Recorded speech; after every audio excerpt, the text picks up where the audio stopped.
Okay, so apparently Judge Dredd is not on Netflix or on Spectrum. So, because of that, I have spent the last 2 hours or 2.5 hours trying to find as much information as possible, and I just found information on the Lawbringer, the way the cities came into play, and how all the events of the world happened, and just a lot about Judge Death and how the Joker became a judge once. Okay. That was annoying. Okay, so basically, a tyrannical president in the year 2028, he started trying to get every single country in the world to listen to him, because he was a delusional bastard. After promptly failing to do so, he launched nuclear strikes at every single country in the world, prompting them to fire back.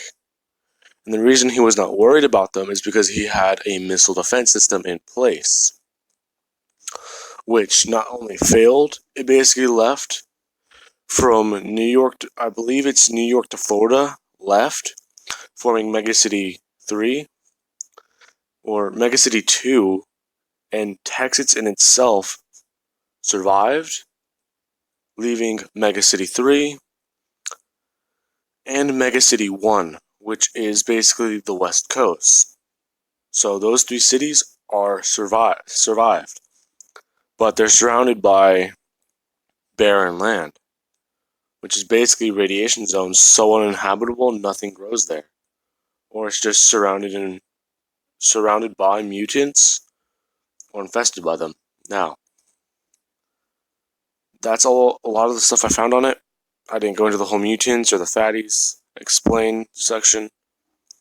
If you guys wonder what I mean by the fatties, food rations, because not a lot of livestock either went extinct or survived.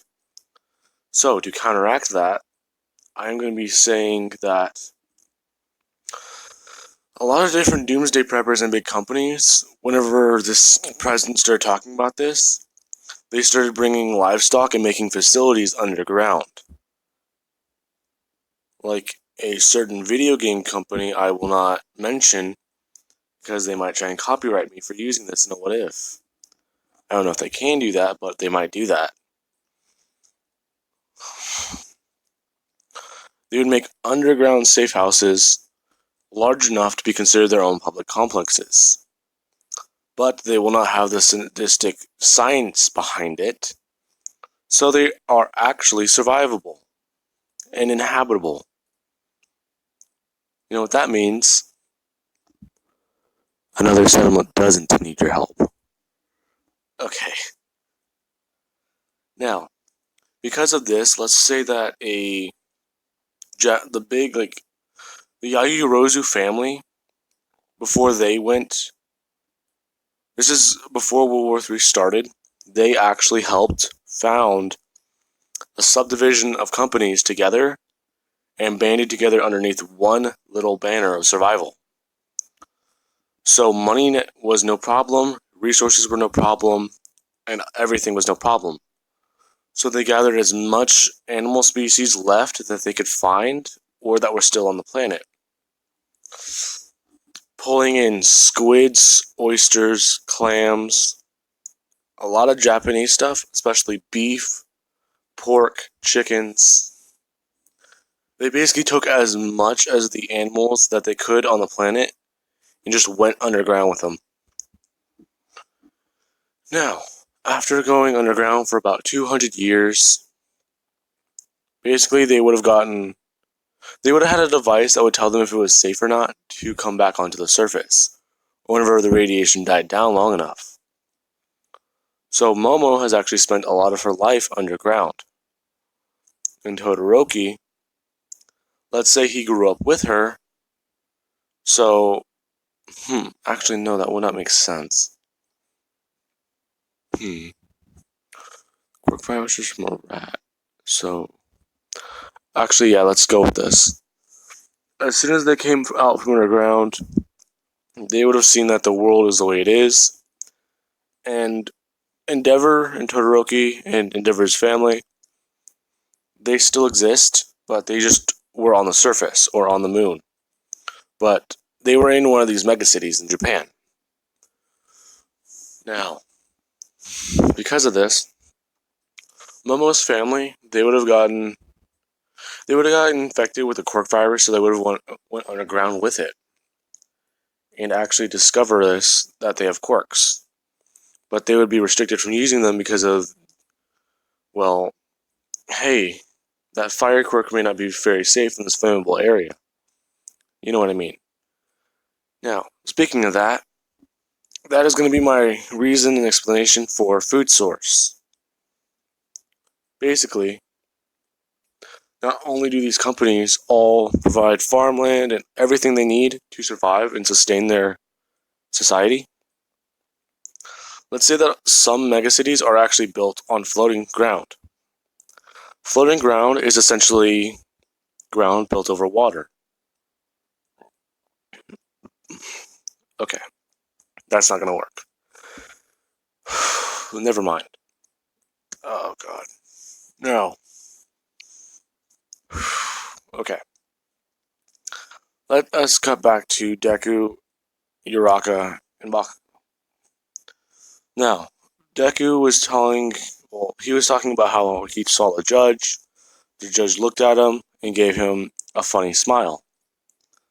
Deku's mom is talking about how it's probably because you're still wearing that helmet. And he forgets sometimes, so he would just say, oh yeah.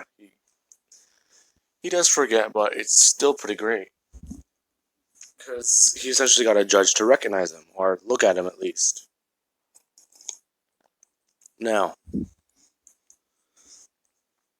as they're talking, Bakugo would actually knock on the door, saying that they should go outside and play. Now then, Deku's mom would say that if they're going to go to the park, they need to come with them. And Inko and Mitsuki would actually come with them. And going to the park, there's a place inside the Mega Block, but it's very small, so they would want to go to an actual public park, which they would do. No, they actually go there. They're talking a lot about how things aren't always different. Well, things are very different outside, and gang wars don't actually happen in the Mega Blocks before anyone asks.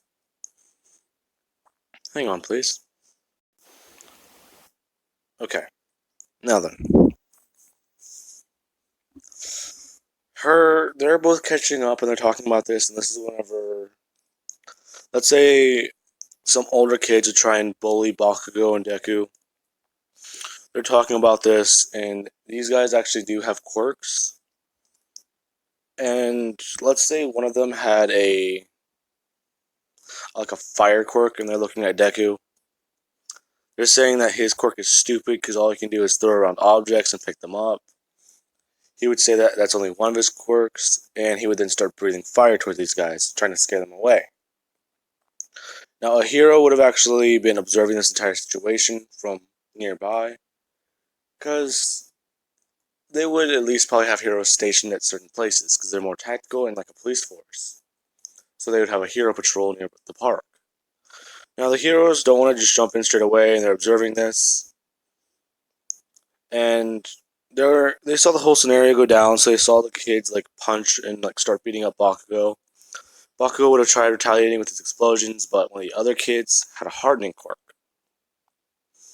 Now, I'm throwing in a hardening quirk because it's one of the only few quirks I can see being a good counter to Bakugo's.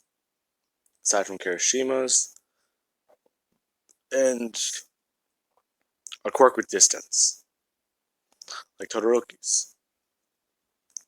Now, this judge, let's just say it was, let's see. Let's say that this was actually, now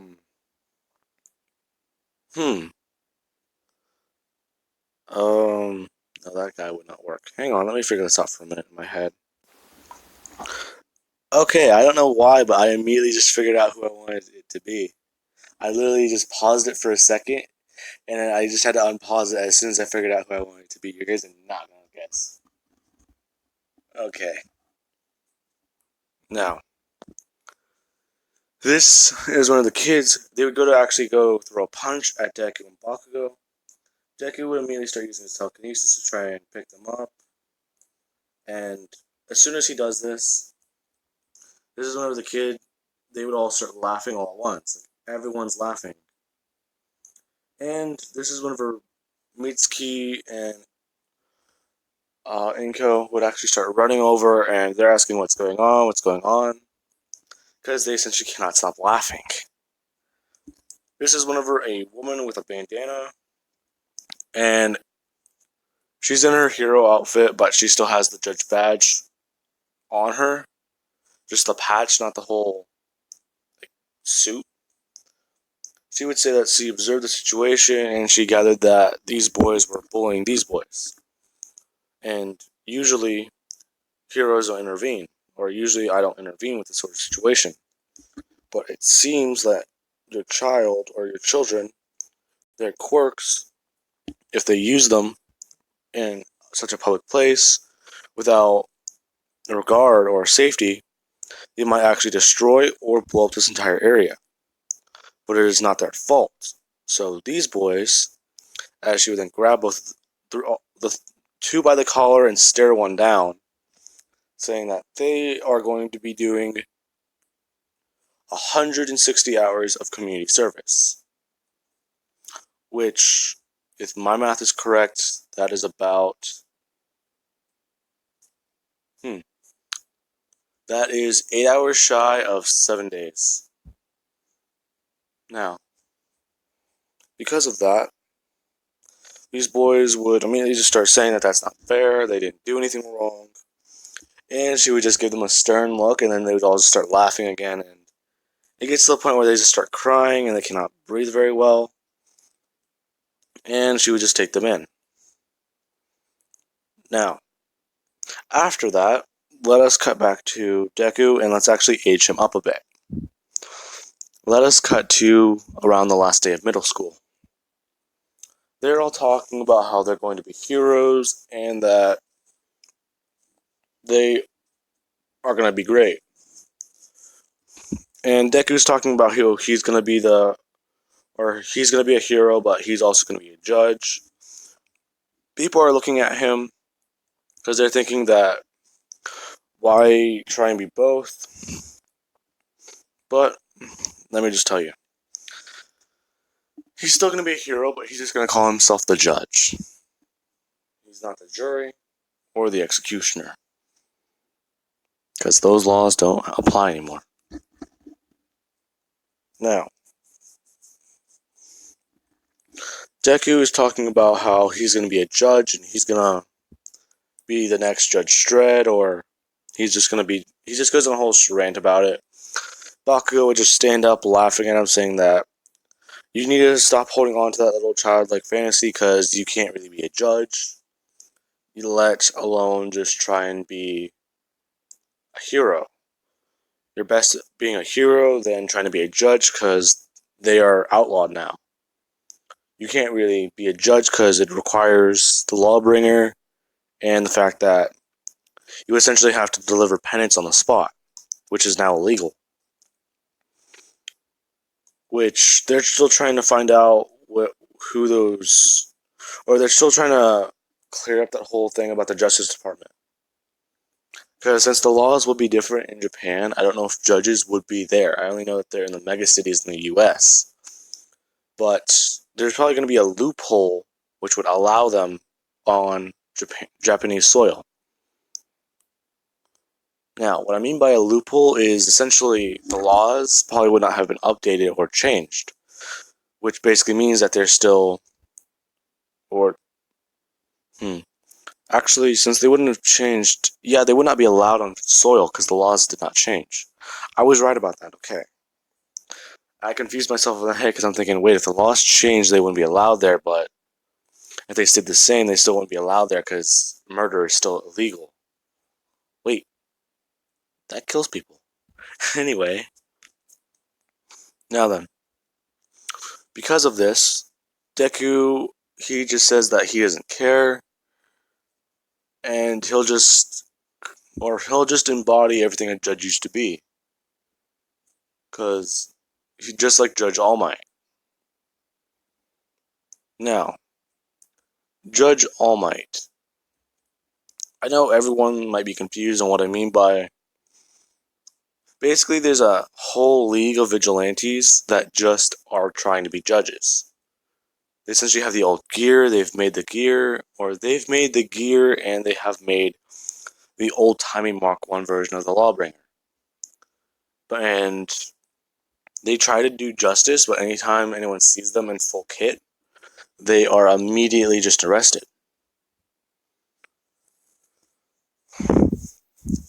Now, the heroes are still called judges, or I think I said this in part 1, but they are still considered judges. And if need be, if the situation calls for it, they can kill. But just people don't prefer to.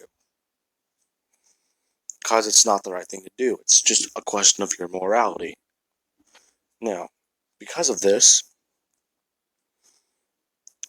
Deku, him and Bakugo are talking along with Uraka.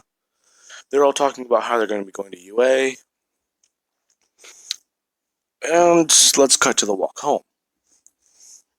Now, they're actually all going back to the same Mega Block. And they're actually trying to race back home. Because they would have taken a lot of opportunities to try and train. So, they're going there. Or they're just running around. Now, because of this, whenever they're running, they would have actually gotten through the tunnel before the sludge villain attack. And because of this, as soon as they would go through it and try and come out, by the moment they walk past, this is whenever the sludge villain would come out of the tunnel and he's actually screaming, he's panicking, he's trying to get away. He would see these kids and he would immediately try and run at them. Deku, he would get his fire breath ready and he'd start just blasting it and he'd actually create a wall of fire. Which the sludge villain would stop for a moment and try and go around or try and go over. As soon as that would happen, Bakugo would immediately just try using his explosions. And he would take off his shoes and he'd start using his explosions. Now, why did he take off his shoes? Because as soon as he would have launched at the sludge villain, he would have rotated his feet and launched explosions out of them. Which is essentially his own version of a shoe style. He just calls it Soul Bomber. Now, that's actually a very clever name now that I think about it. It's essentially a shoe style that relies on the soles of your feet for explosives. I just made that up on the spot. I surprised myself. Now, they're doing that, and this is essentially Bakugo's way of controlling and regulating how big he makes his explosions because of how destructive they can be. Uraka is actually trying to use her quirk, and she just keeps picking up objects, and she's essentially able to tap them. And this actually would change the gravity around the object, which basically means that she can make it think, or she can essentially manipulate physics to think that, oh hey, it's actually this high up in the air, and it might be floating off the ground 10 or 15 feet, but whenever she directs it in a certain direction, it thinks that the ground is like 50 feet away in that guy's chest, so it'll start aiming for that direction. Now, that's actually a good way to actually make her quirk a bit more combat-oriented, which basically means that she can actually just throw objects at people, and these objects will still carry the momentum and the weight they are, just thinking that they're falling to the ground.